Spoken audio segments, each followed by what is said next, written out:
Hello, everyone. Welcome to the Card Cove. And by everyone, I mean YouTube. Yeah, exclusive content. You heard me right. How are you doing? Thanks for joining me today. Um, if you've ever gone to a tournament, doesn't matter if you're new, if you're a pro, if you're a world champion, and you're watching this, strap in because I'm going to run you through the nostalgia of being nervous on your first day. Because I had my first day at a tournament. I had my first ever Pokemon tournament, and I've been collecting since I was like 9, but I'd only play with like a couple friends, with my parents. Now sometimes I was able to convince my wife just to try out a deck or something, but I never played competitively. So why now? Why after so many years? I did take a sabbatical with Pokemon. Like I stopped collecting when I was around 11, just because I moved out of the country. Um,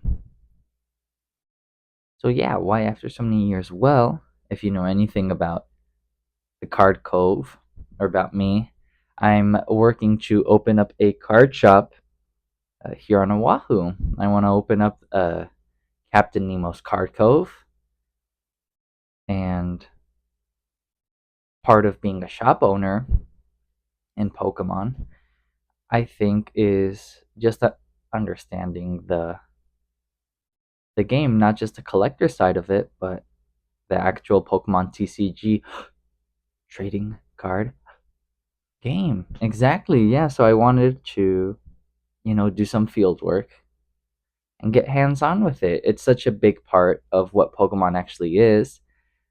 So as a kid, I'd spend countless hours playing the DS games. Heart Gold, Soul Silver, I think, just came out when I got into Pokemon. So I was playing those, um, collecting all the cards. I remember at the time I was collecting Platinum, again, Heart Gold, Soul Silver. Call of Legends was my favorite set. It probably still is just because of the place that it holds, of collecting them. I remember going to Dave and Buster's, and you could actually cash the tokens in for booster packs. And one time at Ala Moana, I remember I found a pack of platinum on the floor, a sealed pack on the floor, and I was so stoked because I was, again, like 8 or 9, and yeah, it was just like a dream come true. Like I found $1 million there on the floor. Um, and I still have my cards with me because, as I mentioned, I didn't really play. I was always a collector first, so as soon as I pulled something, I'd sleeve it up. I have binders of bulk because for me it wasn't bulk.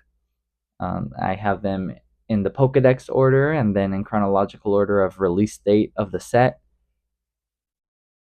So yeah, I just loved collecting, and casually playing was fun, but it wasn't what got me into Pokemon. But now going to a tournament and seeing people who it's the other way around, people that are extremely involved with Pokemon because of the actual trading card game was a very unique experience, especially being a part of it. So I went to a cup, which is, I believe, a more competitive type of tournament because you get more points to then go to regional. So it draws in more competitive players, right? It's geared towards people who actually want to get up to higher leagues, regionals, internationals. So I didn't know that. I just hit up my local card shop and I was like, hey, when's your next tournament? Oh, we got a cup going on this Saturday, and I don't care. I'm going. I was set. I was determined. I wanna learn this huge part of Pokemon again because wanting to be a shop owner. right? I'm investing time, I'm investing money, I'm pretty much investing myself into something that I really enjoy, which is Pokemon, but having I feel like it's my responsibility to to not just cover the part that I'm used to, that I like, that's extremely popular now, which is the collecting slabs, all that. I'm not in it for that necessarily. I understand its place, I understand its value. I don't think um it's inherently bad. I think it's blown out of proportions now, but as with almost anything now, maybe.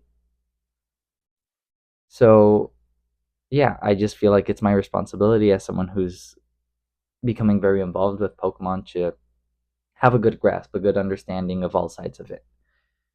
Um, so what I do, I was like, okay, player ID, bet, super easy, easiest thing ever. Just go online. I got my player ID, cool. Deck list, all right. Now this was pretty much what was holding me back from ever going to a tournament. Just making a 60 card deck seems so daunting because there's so many cards, there's so many sets, there's so many Pokemon trainer. How many energies do I put? What type of energies, right? There's so many things to take into account for making a deck. Maybe not for everyone. I overthink things. Sometimes it's good, 90% of the time it's backfired, right? I don't do it on purpose, it's just how I work. So making a 60 card deck seemed impossible.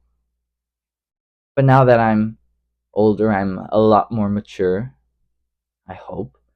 I looked for some decks to get inspiration of or even to build off of. I saw some meta decks, the Gardevoir EX. I don't have Gardevoir. I don't really care for the Pokemon that much. So I didn't even look into the deck. Ogre, the Dragapult EX deck. I don't have any Dragapults. It's not a Pokemon I knew either, so I don't really care. And then I saw the Raging Bolt EX deck. Now, uh, I mean, Raging Bolt looks like Raikou. It's an ancient Pokemon, and I like ancient Pokemon. Temporal Forces is one of my favorite modern sets because of along with Paradox Rift and such, because of the inclusion of ancient Pokemon. I just think they have very cool designs, and I like the stamp on the cards that say ancient. Mind you, I haven't played Scarlet or Violet. I haven't played any of the Switch Pokemon games. Um, the latest game I've played, and I haven't even beat it, has been Ultra Sun. A friend gave it to me years ago. I think like around, I'm not sure when it came out, but I remember being like 15 years old and just playing it a little bit. So my point is, I'm a bit out of date with all the new Pokemon. Um, so seeing Raging Bolt, it's a new design, but there was some familiarity with it. And Raikou isn't necessarily one of my favorite Pokemon, but there's just something so unique about the legendary dogs that um, I don't know, that I appreciate it. I also remember opening one of the tins, the shiny Raikou tin. So I think that's kind of why Raikou holds a special place for me. So all that to say, hey, Raging Bolt caught my eye. I opened one the other day, and then I have one from a promo. A promo. It's not a promo. It was just a collection, and it was included. So I know I have two of them, and so I start scrapping around, and then I'm just like, okay, Teal Mask Ogre Ponyax. I have one here. Mm, I know I have the promo, so I start looking through my promo cards. So pretty much, I was making a deck with what I had the night before of the tournament because I'd been working on just making content every day. And I know I'm making short form content, but I'm pretty slow at it. Again, I overthink things. So just the fact that I'm doing these videos, even if it's short form or whatever, and being somewhat consistent for me is really stepping back from overthinking.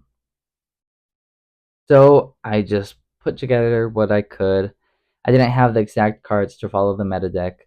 I'm like, okay, and then I'm like, oh, Noctowl and Hoot Hoot. They don't seem like really good cards in that deck. Or Fan Rotom. I'm gonna put something else. I put Fluttermane. I didn't use Fluttermane a single time. So another point of advice: listen to people who actually have the experience in the game. I tried doing my own thing, but it's okay. I had fun and I learned a lot, and that's what I went for. I went to learn about the TCG, but I also learned about the people. I didn't go with that in mind, in the front of my mind, but there was no way around it. You're going to a tournament. You're going to be interacting with people, and I liked that because I got I'm kind of torn where I like talking to people and spending time with people, but at the same time, I don't, and I get really tired. That autism, ADHD. Whoa, the guy who's obsessed with Pokemon has autism? Yeah, shocker, right? Whoa, the guy who has neurodivergent collecting on the spectrum in his bio. Yeah, what do you expect? Not to, fulfill the stereotype about people with autism being into Pokemon.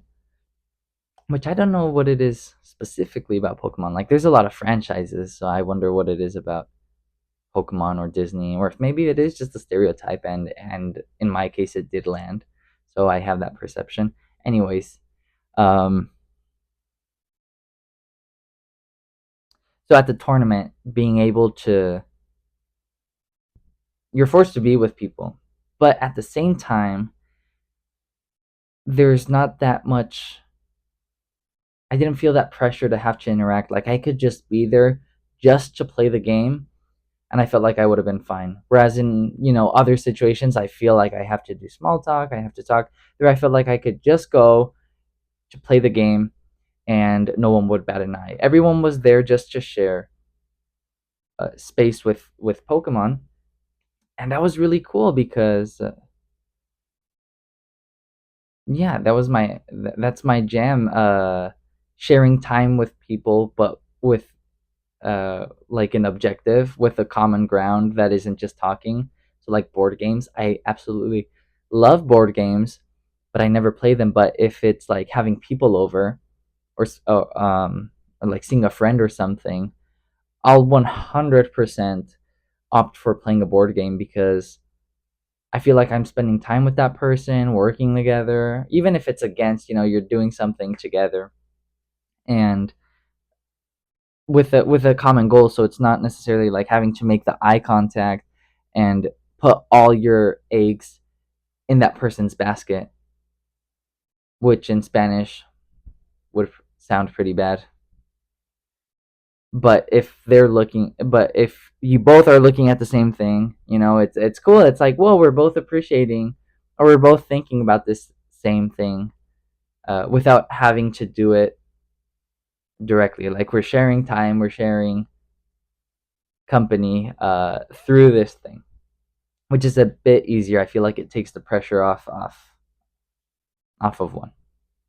So my point is that socially, the tournament was good. There were some people that were not mean, but just serious. Again, like just going to play the game. There were some people who were really chatty. Some people that were, they were kids. They were adults, and I didn't feel like it mattered. I just felt like what mattered was, always following some basic principles of decency, of course. Uh, be that hygiene or politeness. But beyond that, it was pretty much like whatever. So socially, very cool. And also just again seeing everyone there with the same thing in mind, just playing the TCG was really cool, and it made me definitely appreciate more something that I was kind of on the fence, leaning towards I don't care about it too much, which was opening up the card shop and having space for players. I it's a Wahoo space, rent, availability. It's gonna be crazy when I get to that part, especially if I'm trying to get space for enough people to play, even if it's not for a certified tournament, but just to have people who want to, sit down, rip packs or whatever. But seeing that really made me want to work towards being able to do that. Eventually becoming a Pokemon professor or a judge or whatever in my own card shop would be such an awesome thing. Um, because even though it's having people there, and which can, for someone like me, socially can be a little daunting. Even though I don't show it, it's just like later I'm exhausted. Like I'll go home and I'm exhausted because I can follow along perfectly fine. I'm not saying that I just shut down um like that. No, I'm rambling, but you're here, and a million of other people ramble on YouTube, let alone the internet. So I, I think I'm fine. I think I'm fine. Another part of going to the tournament was, well, actually, I guess this would be a subcategory of understanding Pokemon as the TCG, would be understanding the cards that make up bulk. So trainer cards and then common, uncommon cards. Because when it comes to the difference between an illustration rare, a special illustration rare, and the original just common, uncommon, or ultra rare, double rare, there's no difference. It's a purely cosmetic thing. The function of the card is exactly the same abilities, same attacks. Sorry. So as a collector, we're obviously set on finding these rarer cards that are prettier to look at and are worth more on collector or TCG player, or that they just fill that niche of what we're looking for.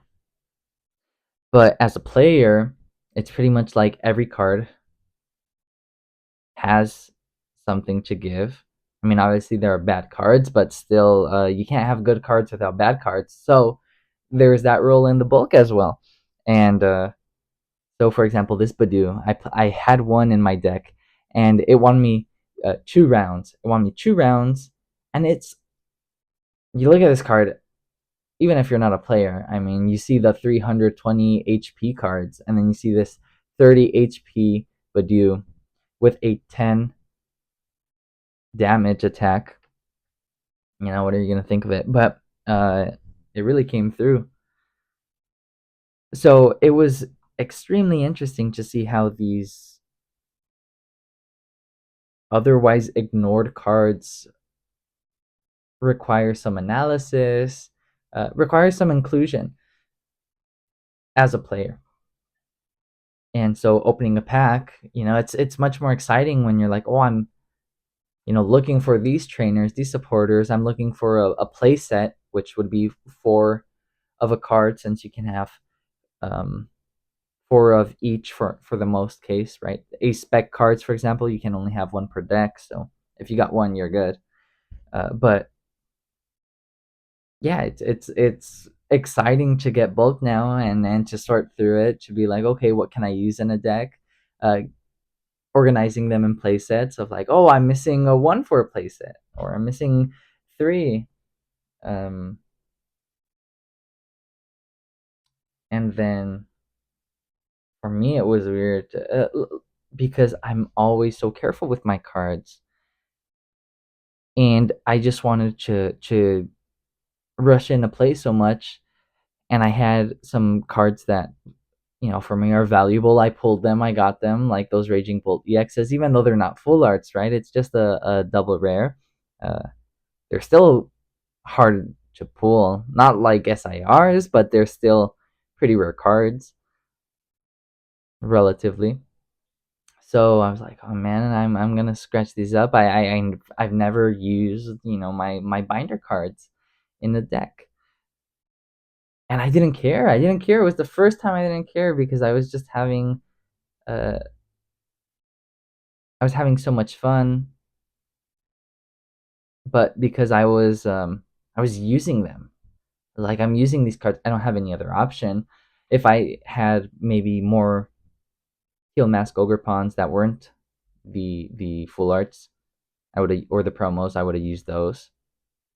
And then maybe if I were a more dedicated player, a more competitive player, I'd want to bling my deck out. I'd want to go and use those full arts. Right, seeing those players shuffle and bend those expensive cards for collectors, it's cringy. But my point is that going to that tournament, I learned about the cards, I learned about the people, and I learned about the game and Pokemon as a franchise. So it was an extremely rewarding experience. Uh, I got my ass whooped. All right, I played. We were 17 people. I got 13th. Chew,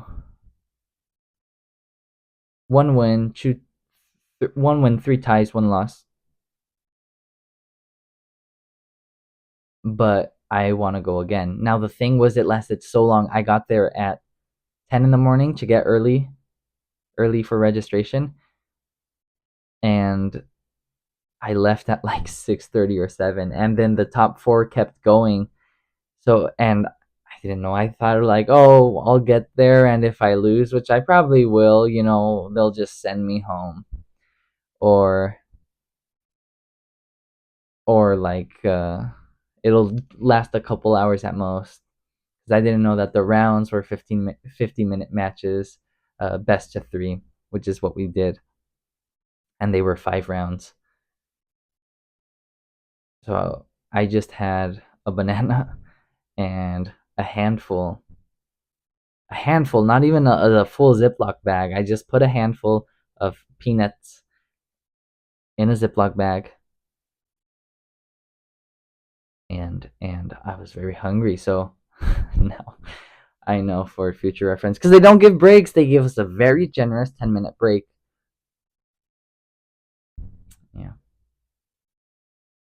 So I guess this is just a way to catalog, like a captain's log, my experience in the tournament, what it meant for me, and working on this business, Captain Nemo's Card Cove. Um, yeah. So thank you so much for watching, for joining me.